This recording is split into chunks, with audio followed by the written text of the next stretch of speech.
On est dans cette maison pendant 2 jours et demi pour un camifaton qui est un événement complètement original et unique.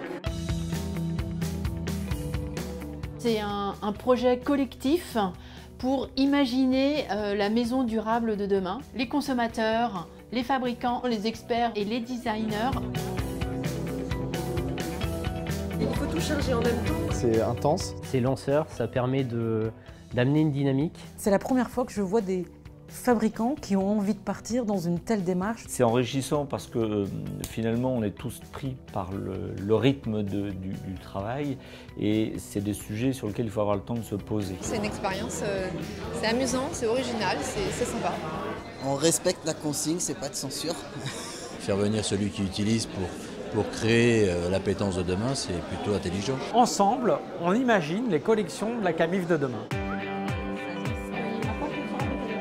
La raison de ma présence aujourd'hui, c'est pour aider les équipes à déployer une méthodologie d'éco-conception qui s'appelle Cradle to Cradle. C'est la possibilité de créer des produits qui sont indéfiniment recyclables. Il y a un ratio de critères environnementaux de 0 à 10 où on va essayer d'ajuster le curseur, mais sans oublier le ratio du prix de vente. Il faut qu'on arrive à trouver un marché. Pourquoi pas créer un canapé modulable? Finalement, double bureau, ça viendrait se confondre avec le plafond, quoi. Enfin, les petits espaces, ça me parle. Et aujourd'hui, on est à la recherche, en fait, non pas d'écarter les murs, mais de pouvoir au moins, j'allais dire, dans même une petite surface, pouvoir le mettre le maximum de choses. Ce produit-là, on est NF Environnement depuis une petite dizaine d'années, mais ça évolue. Est-ce que les matériaux que j'utilise aujourd'hui sont encore adaptés ou est-ce qu'il y a d'autres matériaux à récupérer? On peut aller plus loin en tout cas sur la conception et la valorisation de nos matières. Là, c'est une sélection de matériaux qui répondent au cahier des charges du camifaton, donc du coup des matériaux qui ont un faible impact environnemental. On a par exemple des panneaux sans formaldéhyde, on va avoir du cuir de champignon. En tant qu'expert sur la qualité d'air intérieur, je trouve plutôt bien de prendre cette initiative et d'essayer d'aller en avant par rapport à de futures réglementations. On n'a pas 100 ans pour changer de modèle.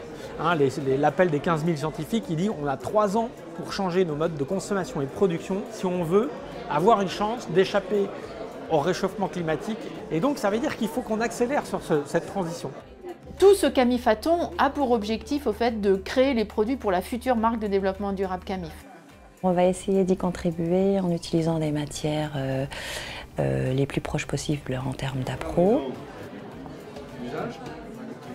On va lancer toute une série de nouveaux produits qui vont véritablement incarner les valeurs de la marque. Elle va être lancée à la fin du premier semestre 2018 avec justement tous les projets qui sont nés pendant ces 3 jours de camifaton.